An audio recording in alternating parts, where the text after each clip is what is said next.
Samantala mga kapuso, bukod po sa dengue ay naka-alerto rin po ang pamahalaan sa dumaraming kaso ng leptospirosis sa Metro Manila. At paalala po ng Department of Health ay tumawag po muna sa leptospirosis hotline para malaman ang mga ospital na may bakante para doon po natin madala ang ating mga pasyente. May unang balita si Von Aquino. Naghihinagpis si Jessica sa pagpanaw ng 17 anyos niyang anak dahil sa leptospirosis. Nagpakonsulta pa raw siya sa doktor noong August 2 at noon lang nalaman na 3 araw na pala siyang hindi nakakaihi. Nilihim lang daw niya kasi kasi ako, na-mild-stroke kasi ako. Ayaw niya ako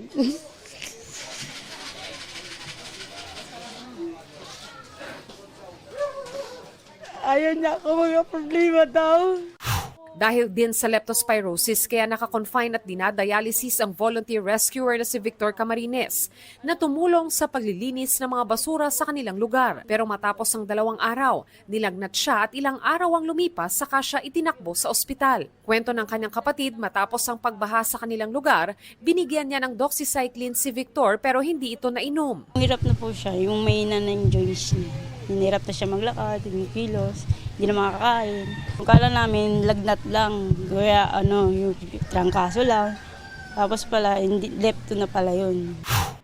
Sa National Kidney and Transplant Institute o NKTI, 12 ang naitalang bagong pasyente. 10 rito ay severe cases. May 3 pasyenteng nasa week. Huwag nyo na hong hintayin na lagnatin kayo. Kasi kapag nilagnat na kayo, napasok na yung lepto sa katawan at nagkakaroon na yan ng komplikasyon.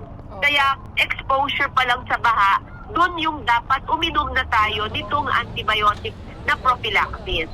Sa kabuang 77 na admitted leptospirosis patients, 67 ang nagdadialysis. Sapat pa ang mga kama at gamot pero malaking tulong daw ang surge capacity plan ng DOH dahil nadagdagan sila ng nurses mula sa ibang ospital. Sa San Lazaro Hospital, 13 ang dagdag na kaso at umakyat sa 90 ang bilang ng mga naka-admit dahil sa leptospirosis. Ang ospital ng Maynila, 37 leptospirosis patients na raw ang ginamot simula ng manalasa ang bagyong Karina. Naghahanda raw sila sa inaasahang pagdami ng leptospirosis patients ngayong tag-ulan. Ayon sa DOH, patient navigation and referral sa healthcare provider network ang ginagawa nila ngayon para sa leptospirosis cases. Kaya paalala nila sa mga balak pumunta sa ospital, tumawag muna sa leptospirosis hotlines para malaman kung anong ospital sa Metro Manila may bakante. Pero kung kakailanganin, remember nung panahon ng COVID, meron tayong One Hospital Command, National Patient Navigation. Yan po yung ginagawa namin ngayon.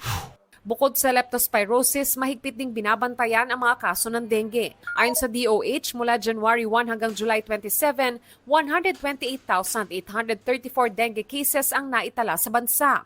33% itong mas mataas kumpara sa bilang ng mga kaso sa kaparehong panahon noong 2023. Itong unang balita, Von Aquino para sa GMA Integrated News. Mga kapuso, para una ka sa mga balita, mag-subscribe sa GMA Integrated News sa YouTube. Sa mga kapuso abroad, subaybayan niyo po kami sa GMA Pinoy TV at sa www.gmanews.tv.